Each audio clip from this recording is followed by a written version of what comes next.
Workforce Development Case Study, SENDAT.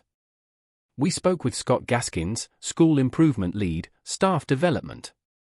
One school, several locations. This is the motto that Scott uses when thinking about staff development and continuing professional development.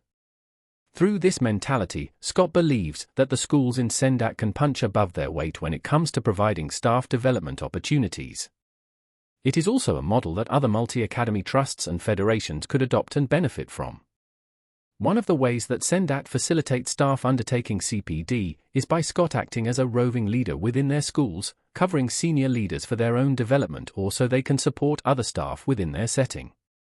This is also how SENDAT can regularly accommodate initial teacher training placements and ensure that early career teachers receive high-quality, regular mentoring.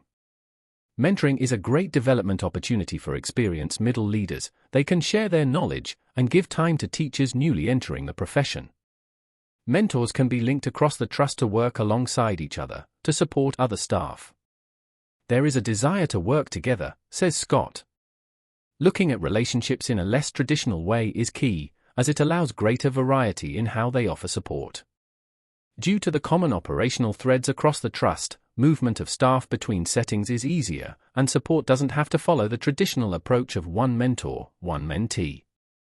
SENDAT has a clear development pathway for all its staff, which takes advantage of multiple training routes, accessing apprenticeships, national professional qualifications, trauma-informed practice, EDU care, and other bespoke providers. If they can't find what they need, then they will make it themselves. Scott has helped key people to produce training videos for those niche CPD needs.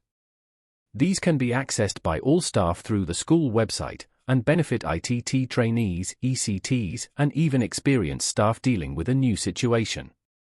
Scott believes that it doesn't matter what your role is in the trust, if you want to progress, a route will be found. He says, "We never say no.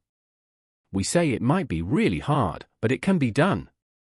This is exemplified in a member of staff who started as a member of the cleaning team, progressed into a teaching assistant role, then to a higher-level teaching assistant position, and is now undertaking a degree with the eventual aim of becoming a teacher.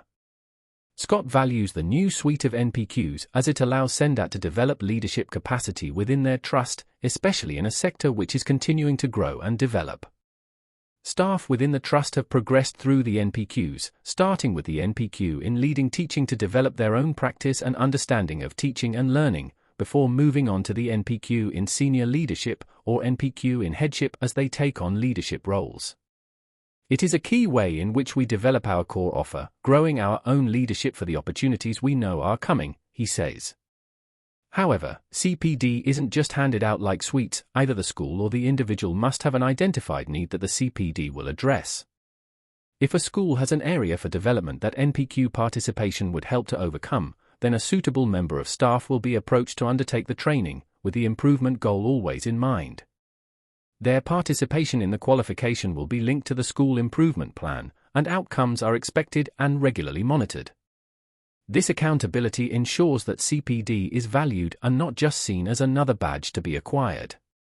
Scott believes that this whole trust vision of training and development helps with recruitment and retention, tapping into well-being needs and allowing staff to see a long-term future within the trust.